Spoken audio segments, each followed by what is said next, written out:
Hi friends, मेरा नाम है भूषण और आज के इस वीडियो में हम लोग सीखेंगे प्रेजेंट परफेक्ट टेंस का वर्बल क्वेश्चन मतलब यस नो टाइप क्वेश्चन कैसे बनाया जाता है।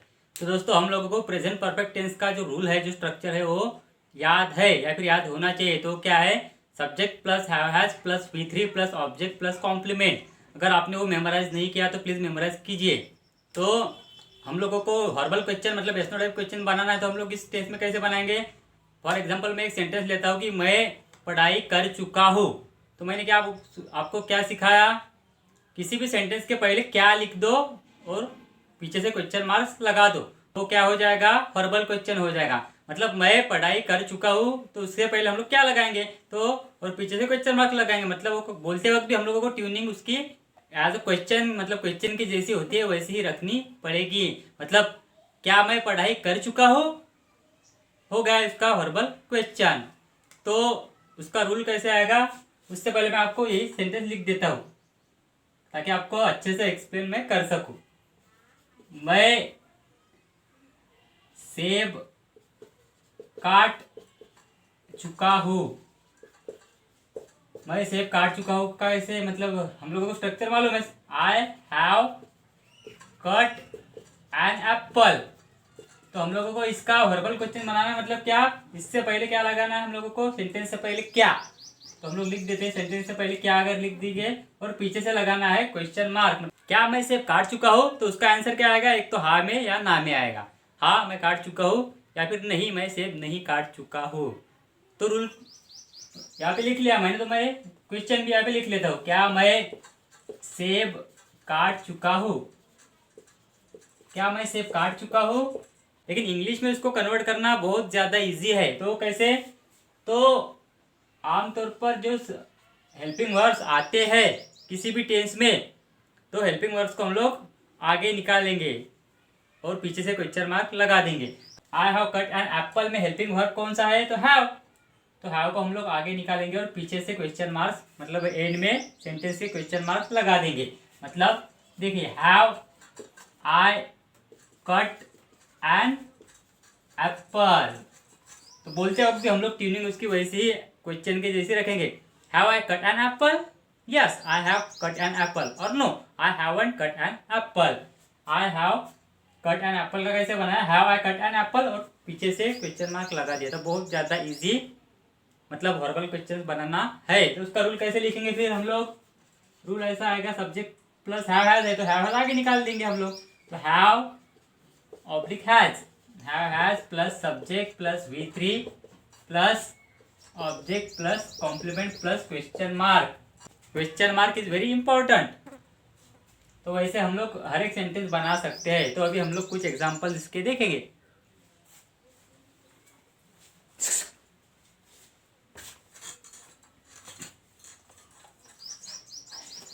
तो फ्रेंड्स, फर्स्ट वाला एग्जांपल, मैं मेरे भाई को मदद कर चुका हूं। तो उसका कैसे आएगा वर्बल क्वेश्चन? Any guess? तो क्या मैं मेरे भाई को मदद कर चुका हूं लिख लेंगे। क्या मैं मेरे भाई को मदद कर चुका हूं? तो काम कौन कर रहा है? मैं। तो आई के बाद क्या आता है? Helping verb have has. लेकिन हम लोगों को पहले लिखना पड़ेगा वो। तो हैव और हैज में से हैव आता है। तो हैव आई। अब काम कौन से शुरू है? मदद करने का। तो उसको हेल्प बोलते हैं। तो उसको हम लोगों को यहाँ पर चाहिए उसका हेल्प का V3 third form. Have I help. अब हेल्प के सामने कोई भी प्रिपोजिशन नहीं आता तो टू वगैरह लिखने की जरूरत नहीं है। Have I help. अब किसे? तो मेरे भाई को, my brother. Have I help my brother हो गया सेंटेंस। नेक्स्ट वाला सेंटेंस, क्या तुम लोगों को चूना लगा चुके हो? नया वाला वर्ब आएगा यहाँ पे। क्या तुम लोगों को चूना लगा चुके हो? चूना लगाना मतलब धोखा देना, फंसाना। लगा चुके हो, एक मुहावरा है चूना लगाना। ओके, मतलब किसी को फंसा चुके हो। तो तुम यहाँ पर काम मतलब तुम मतलब यू, सब्जेक्ट यू है। यू के सामने क्या आता है? हैव हैज में से। तो हैव हम लोगों को स्ट्रक्चर में पहले ही लिखना पड़ेगा। तो हैव यू काम कौन सा चूना लगाने को, बैम्बुजल, बैम्बुजल। तो हम लोगों को चाहिए V3, मतलब बैम्बुजल मतलब चूना लगाना या फिर फंसाना किसी को। हैव यू बैम्बुजल्ड टू, किसको, तो people. Have you bamboozled to people, हो गया सेंटेंस। क्या तुम लोगों को चूना लगा चुके हो या फिर क्या तुम लोगों को फंसा चुके हो। तो फ्रेंड्स नेक्स्ट वाला एग्जांपल, क्या मेरी माँ मेरे लिए खाना बना चुकी है, क्या मेरी माँ मेरे लिए खाना बना चुकी है। तो काम कौन कर रहा है, मेरी माँ मतलब माय मदर। अब मदर एक ही है तो हम लोगों को हैज में से इस्तेमाल करना पड़ेगा हैज का। तो हैज माय मदर, उसके बाद में काम कौन सा है, खाना बनाने का मतलब कुक, उसको लगाएंगे हम लोग ed क्योंकि हम लोगों को चाहिए V3 third form. Has my mother cooked the food, या फिर कुक भी चलेगा। कुक मतलब भी खाना बनाना, फूड मतलब अनाज, खाद्य पदार्थ, फूड मतलब खाद्य पदार्थ। तो has my mother cook for me, या फिर has my mother cooked the food for me, और क्वेश्चन मार्क हम लोगों को लगाना बहुत ज्यादा जरूरी है। नेक्स्ट वाला सेंटेंस, क्या इंडिया मैच जीत चुका है, लिख लेंगे क्या भारत मैच जीत चुका है।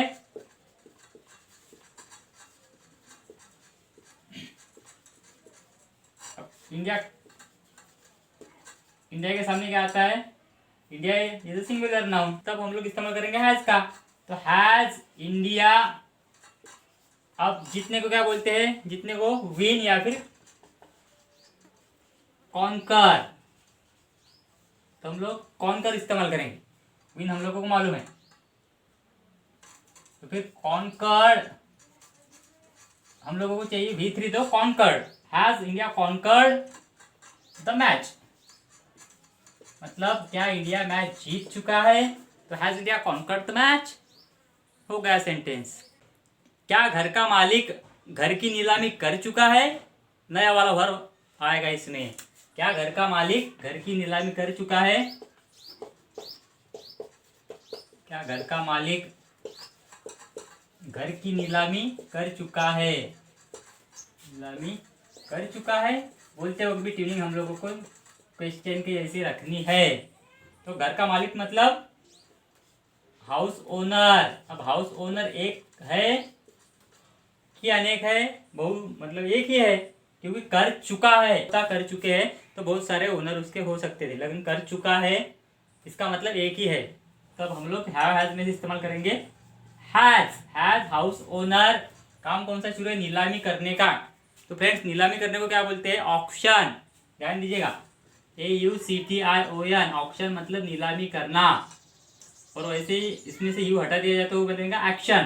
तो हम लोगों को स्पेलिंग पे ध्यान देना चाहिए। तो फ्रेंड्स इसका कैसे बनेगा, हैज हाउस ओनर, काम कौन सा, ऑक्शन मतलब नीलामी करना, तो उसका हम लोगों को चाहिए V3। तो सॉरी, ऑक्शन को हम लोग लगाएंगे ED, ऑक्शन। अब क्या, the house, has house owner auction the house, हो गया sentence. Has house owner auction the house, क्या घर का मालिक घर की नीलामी कर चुका है, हो गया सेंटेंस। तो घर नीलामी करने को एक दूसरा भी वर्ड है under the hammer, under the hammer एक फ्रेज है समझो। तो अंडर द हैमर मतलब भी नीलामी करना किसी चीज की, ओके। तो मतलब ये सेंटेंस कैसे होता है, has house owner took the house under the hammer, एक फ्रेज है ये, आप लोग समझिए। मतलब अंडर द हैमर मीन्स भी नीलामी करना। तो फ्रेंड्स अभी 2-3 एग्जांपल मैं आपको ऐसे ओरली बताऊंगा। क्या मेरी आंटी मुझे भुला चुकी है, मतलब has my aunt called to me, या फिर क्या तुम मुझे खत लिख चुके हो, have you written a letter to me, क्या मैं तुम्हें खत लिख चुका हूं, have I written a letter to you, क्या वह मुझे खत लिख चुकी है, has she written a letter to me, क्या तुम लोगों को खत लिख चुके हो, have you written a letter to people. तो ऐसे हम लोगों को सेंटेंस बनाते आने चाहिए फ्रेंड्स। तो अभी हम लोग हमारा नेक्स्ट वाला टेंस लेंगे verbal question of present perfect continuous tense. तो चलिए लिख लेते हैं। तो फ्रेंड्स, अभी हम लोगों ने प्रेजेंट परफेक्ट कंटिन्यूअस टेंस का स्ट्रक्चर लिख लिया है। तो उसका सेंटेंस हम लोगों को हिंदी में भी आना चाहिए। तो मैंने टेंसेस में मतलब हिंदी में कैसे बोलते हैं और टेंसेस में इंग्लिश में कैसे कन्वर्ट करते हैं वो आपको अच्छी तरह से पढ़ाया है। तो अगर अभी तक आपने मेरे टेंसेस का जो पोर्शन है या फिर पार्ट ऑफ स्पीच का जो पोर्शन है, जो वीडियोस है, वो नहीं देखे तो आप ज़रूर देखिएगा। उससे आपको बहुत ज़्यादा फायदा होगा, ये मेरी गारंटी है। तो फ्रेंड्स, पहला वाला एग्जांपल, क्या मोदी जी लोगों को बेवकूफ़ बनाते आ रहे हैं? लोगों को बेवकूफ़ बनाते आ रहे हैं। भाइयों और बहनों, ऐसा बोल के मोदी जी क्या लोगों को बेवकूफ़ बनाते आ रहे हैं। बोलते वक्त कैसे बोलेंगे हम लोग, मतलब क्वेश्चन लगना चाहिए हो, क्या मोदी जी लोगों को बेवकूफ़ बनाते आ रहे हैं, ऐसा बोलना हम लोगों को पड़ेगा इफेक्टिवली। अब यहाँ पर मोदी जी क्या है, सिंगुलर नाउन है, तो हैज में से आएगा हैज मोदी जी। उसके बाद में बिन, उसके बाद में काम कौन सा है, बेवकूफ़ बनाना, मतलब बी फुल। बी फुल को हम लोग लगाएंगे आईएनजी, क्योंकि स्ट्रक्चर में है V1 plus ING. Has Modi ji been befooling to people, मतलब has Modi ji befooling to people, मतलब क्या मोदी जी लोगों को बेवकूफ़ बनाते आ रहे हैं। क्या मैं वीडियो बनाते आ रहा हूँ, मतलब मैं मतलब आए, तो हिंदी में नहीं लिखता हूँ मैं, आए के सामने आता है हैव, तो हम लोगों को हैव पहले ही लिखना पड़ेगा। तो have I been structure wise. अब बनाने को बोलते हैं मेक या क्रिएट, तो मेक को लगाएंगे ING. Making, have I been making a video, मतलब क्या मैं वीडियो बनाते आ रहा हूँ। बोलते हो कैसे बोलेंगे, have I been making a video, yes I have been making a video, और no I haven't been making a video. तो फ्रेंड्स, नेक्स्ट एग्जांपल, क्या लड़के मैदान में जमा होते आ रहे हैं, लिख लेंगे। क्या लड़के मैदान में जमा होते आ रहे हैं। अब लड़के मतलब बॉयज, बॉयज क्या है, प्लूरल है कि सिंगुलर है, प्लूरल है, तो हम लोगों को लगाना पड़ेगा हैव। एक लड़का होता तो हैज लगाना पड़ता, मतलब यहाँ पे हैज आता, तो हैव बॉयज बीन। अब जमा होने को क्या बोलते हैं, तो गैदर, एक्यूमुलेट, कलेक्ट, मतलब जमा होना है, जमा करना, तो हम लोग लेंगे गैदर। तो गैदर को लगाएंगे ING, gathering. Have boys been gathering, अब मैदान में मतलब in the ground. Have boys been gathering in the ground, yes boys have been gathering in the ground, no boys have not been gathering in the ground. समझ में आ रहा है friends? Please comment कीजिएगा और मुझे बोलिएगा। तो नेक्स्ट वाला एग्जांपल फ्रेंड्स, क्या तुम पंखा दुरुस्त करते आ रहे हो, लिख लेंगे, इंग्लिश में ही लिखेंगे केवल। क्या तुम पंखा दुरुस्त करते आ रहे हो, काम कौन कर रहा है, तुम मतलब यू के सामने क्या आता है, मतलब हेल्पिंग वर्ब, हैव में से हैव, तो हैव यू, उसके बाद में बीन स्ट्रक्चर वाइज। अब दुरुस्त करने को बोलते हैं रिपेयर, उसको लगाएंगे ING, repairing. Have you been repairing a fan, have you been repairing a fan. Friends, next वाला एग्जांपल, क्या टीचर हमें 10 सालों से पढ़ाते आ रहे हैं, तो केवल इंग्लिश में लिखेंगे, टीचर मतलब शिक्षक, तो टीचर एक ही है तो हैज, उससे पहले हैज लगा दिया और टीचर भी हो गया, उसके बाद में बिन, हैज टीचर बिन। पढ़ाने को बोलते हैं टीच, उसको लगाएंगे आईएनजी, कोई स्ट्रक्चर में वैसा दिया है, हैज टीचर बिन, काम कौन सा शुरू है, पढ़ाने का, तो वो हो गया किसे, तो टीच के सामने टू लगाने की जरूरत नहीं है। Us, has teacher been teaching us 10 सालों से, मतलब पिछले 10 सालों से होगा तो लास्ट 10 ईयर्स, और केवल 10 सालों से होगा तो लास्ट लिखने की जरूरत नहीं है, तो फॉर 10 ईयर्स। तो has teacher been teaching us for 10 years, ऐसा हम लोगों को लिखना भी है और ट्यूनिंग में बोलना भी है। क्या बस पेड़ को टक्कर मार रही है, नया वाला एग्जांपल और नया वाला वर्ब भी है इसमें। क्या बस पेड़ को टक्कर मार रही है या फिर टकरा रही है, क्या बस पेड़ से टकरा रही है, ऐसा भी हम लोग बोल सकते हैं। टक्कर मार रही है। जनरली अगर बस का ड्राइवर कंट्रोल खो देता है बस पर से तो टक्कर लगने के चांसेस होते हैं। तो अब यहाँ पर क्या है, बस टकराने का काम करेगी, तो बस एक ही है तो हैज में से हैज बस।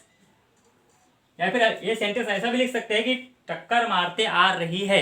ओके, टक्कर मारते आ रही है, ऐसा भी हम लोग लिख सकते हैं। क्या बस पेड़ को टक्कर मारते आ रही है, या फिर क्या बस पेड़ से टकराते आ रही है। तो हैज बस बीन। अब टकराने को बोलते हैं कोलाइड। सी ध्यान दीजिएगा, वर्ब नए वाले वर्ब में जानबूझकर ले रहा हूँ, कोलाइड। तो COLLIDING, क्योंकि हम लोगों को चाहिए ING फॉर्म। हैज बस बीन कोलाइडिंग विथ ट्री, या फिर कोलाइंग ऑन द ट्री, ऐसा भी हम लोग लिख सकते हैं। तो फ्रेंड्स, नेक्स्ट वाला एग्जांपल, क्या महिमा घर में टीवी देखते आ रही है। तो हम लोग हिंदी में नहीं लिखेंगे, महिमा काम कर रही है तो Mahima. Mahima is a singular noun, that's why we have to use has, helping verb has. तो हम लोगों ने हैज लिख लिया, लेकिन पहले ही लिख लिया क्योंकि स्ट्रक्चर में पहले ही है। ये वर्बल क्वेश्चन है तो हम लोगों को सेंटेंस की शुरुआत हमेशा हेल्पिंग वर्ब से ही करनी पड़ती है। तो हैज महिमा बिन, उसके बाद में काम कौन सा है, देखने का, तो वॉच या सी। तो वॉच को लगाएंगे ING। Has Mahima been watching a TV. अब घर में मतलब इन होम, क्वेश्चन मार्क, उसके बाद में has Mahima been watching a TV in home. Yes, Mahima has been watching a TV in home, और no, Mahima has not been watching a TV in home. हो गया फ्रेंड्स, बहुत ज़्यादा इजी है, मतलब स्ट्रक्चर है इंग्लिश का। हर एक स्ट्रक्चर, हर एक बात इंग्लिश में बहुत ज़्यादा इजी है, लेकिन बस केवल एक ही शर्त है कि आपको डिटेल में और डीपली उसका स्टडी करना पड़ेगा। तो नेक्स्ट वाला एग्जांपल फ्रेंड्स, क्या सांप मुझे काटते आ रहा है, लिख लेंगे। अब सांप को क्या बोलते हैं, स्नेक। क्या सांप मुझे काटते आ रहा है, स्नेक। तो स्नेक एक ही है तो हैज। उसके बाद में स्ट्रक्चर में हैव हैज हो गया, सब्जेक्ट हो गया स्नेक, हैज में से हैज ले लिया, सब्जेक्ट ले लिया स्नेक। उसके बाद में बिन स्ट्रक्चर में, उसके बाद में काटने को क्या बोलते हैं, काटने को बोलते हैं स्टिंग, STING। उसको लगाएंगे हम लोग ING। हैज स्नेक बिन। तो यहाँ पर ध्यान दीजिएगा दोस्तों, स्टिंग और बाइट, इनमें क्या फर्क है, ठीक है।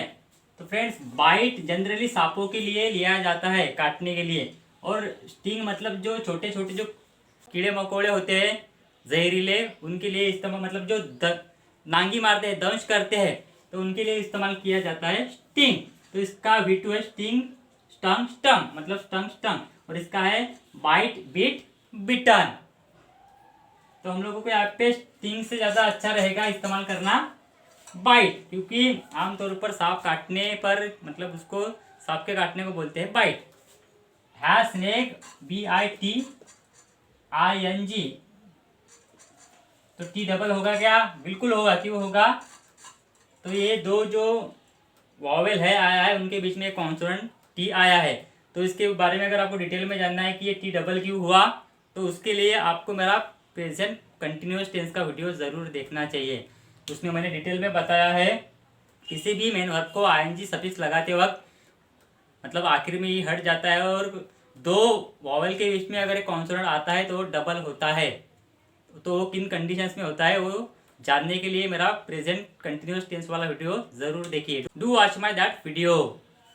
Friends, has snake been biting to me, या फिर बाइटिंग मी भी चलेगा, क्योंकि बाइट के बाद भी कोई प्रीपोजिशन इस्तेमाल करने की ज़रूरत नहीं है। तो फ्रेंड्स, अभी मैं आपको केवल मतलब 2-3 ओरली एग्जाम्पल बताऊंगा, लिखते नहीं है क्योंकि वीडियो बहुत ज़्यादा लंबी हो रही है। क्या मैं पेन में इंक भरते आ रहा हूँ, तो have I been filling the ink into the pen. या फिर क्या तुम मुझसे झूठ बोलते आ रहे हो, have you been lying to me. क्या तुम मुझसे कुछ छुपाते आ रहे हो, have you been hiding something from me. क्या तुम लोगों में कपड़े बांटते आ रहे हो, have you been dividing clothes among the people. क्या मैं लोगों में पेन्स बांटते आ रहा हूँ? Have I been giving away the pens among the people?